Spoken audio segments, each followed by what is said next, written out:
E a primeira vez na história da República que se aprova uma lei orçamentária, quando se trata de déficit, é isso, né?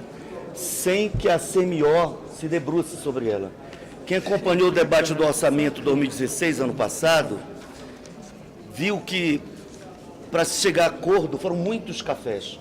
Os jornalistas que acompanham a CMO viam menos reuniões da CMO e mais, inclusive, reunião das lideranças, para tentar chegar a um acordo, um consenso.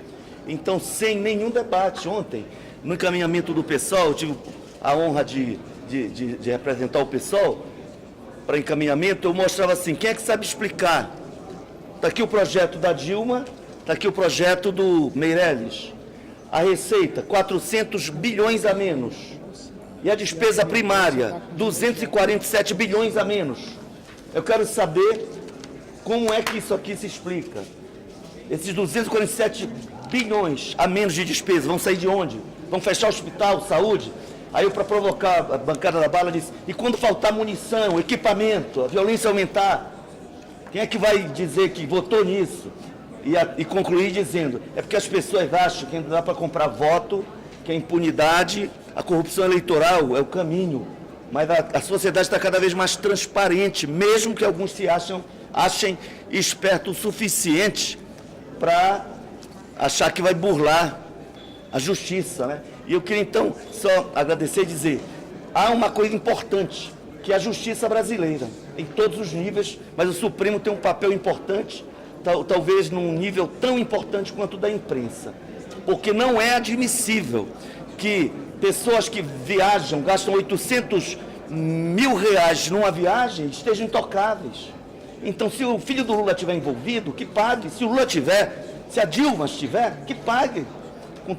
Agora, não é possível que a mulher do Eduardo seja intocada, porque o Moro tem posição política e ideológica conforme o partido e as pessoas que ele julga ser funcional ou não ao projeto dele, né, e as delações, etc. Então, tem coisas inadmissíveis, como a posição do Gilmar Mendes em relação a Aécio é uma vergonha, pessoal. Por que não investigar alguém com tantas evidências de envolvimento em Furnas e outros escândalos, e mesmo na Lava Jato? E agora a Transpetro é o exemplo disso. O cara vem desde o governo Fernando Henrique.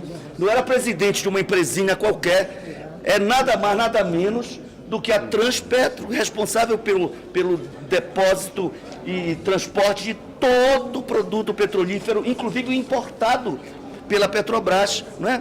E agora, em relação ao Jucá, é inadmissível uma interpretação diferente da que foi feita em relação ao Dalcídio. Inadmissível. É mais grave do que a Dalcídio.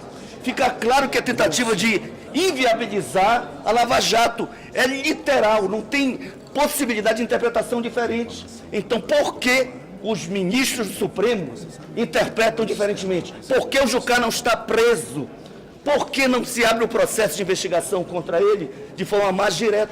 Como fizeram com o Dalcídio, foi correto fazer o que fizeram com o Dalcídio. Agora, não é possível que seja correto, porque tinha um vínculo antigo com o PSDB, mas mais recentemente com o governo, então havia um objetivo de atacar o governo e o PT, e tem que investigar, seja quem quer que esteja envolvido, mas não é admissível tratamento diferenciado.